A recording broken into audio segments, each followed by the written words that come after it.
eyed with wonder, he would turn and say in a low, half-whispered tone, "So swift, I suppose, we need more the fear of God, but the young children of the pioneer needed also the fear of the woods, or they would have strayed to their death in them." A big bass viol, taller than himself, had long been the solace of his Sundays. After he had shaved, a ceremony so solemn that it seemed a rite of his religion, that sacred viol was uncovered. He carried it sometimes to the back piazza and sometimes to the barn, where the horses shook and trembled at the roaring thunder of the strings. When he began playing, we children had to get well out of the way and keep our distance. I remember now the look of him then, his thin face, his soft black eyes, his long nose, the suit of broadcloth, the stock and standing collar, and, above all, the solemnity in his manner when that big devil of a thing was leaning on his breast. As to his playing, I have never heard a more fearful sound in any time of peace, or one less creditable to a Christian. Weekdays he was addicted to the milder sin of the flute, and after chores, if there were no one to talk with him, he would sit long and pour his soul into that magic bar of boxwood. Uncle Eb had another great accomplishment. He was what they call in the North Country a natural cooner. After nightfall, when the corn was ripening, he spoke in a whisper and had his ear cocked for coons. But he loved all kinds of good fun. So this man had a boy in his heart and a boy in his basket that evening we left the old house. My father and mother and older brother had been drowned in the lake, where they had gone for a day of pleasure.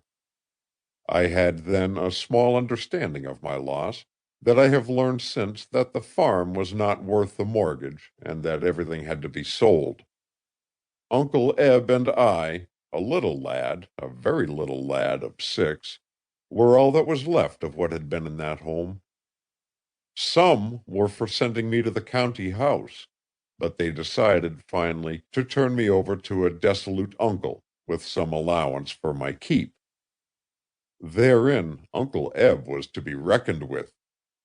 He had set his heart on keeping me, but he was a farm hand without any home or visible property, and not, therefore, in the mind of the authorities, a proper guardian.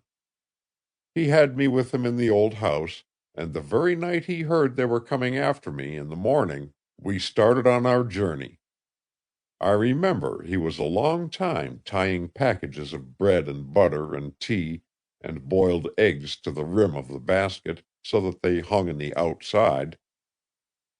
Then he put a woolen shawl and an oilcloth blanket on the bottom, pulled the straps over his shoulders, and buckled them, standing before the looking-glass, and, hang put on my cap and coat, stood me on the table, and stooped so that I could climb into the basket, a pack-basket that he had used in hunting, the top a little smaller than the bottom.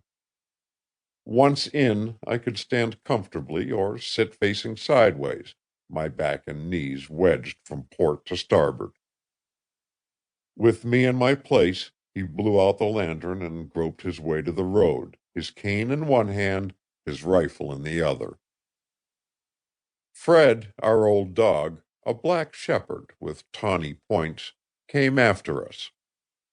Uncle Eb scolded him and tried to send him back, but I pleaded for the poor creature, and that settled it. He was one of our party. "Dunno how we'll feed him," said Uncle Eb. "Our own mouths are big enough to take all we can carry, but I hain't no heart to leave him all alone there." I was old for my age, they tell me, and had a serious look and a wise way of talking for a boy so young. But I had no notion of what lay before or behind us. "Now, boy, take a good look at the old house," I remember he whispered to me at the gate that night. "'Tain't likely you'll ever see it again. Keep quiet now," he added, letting down the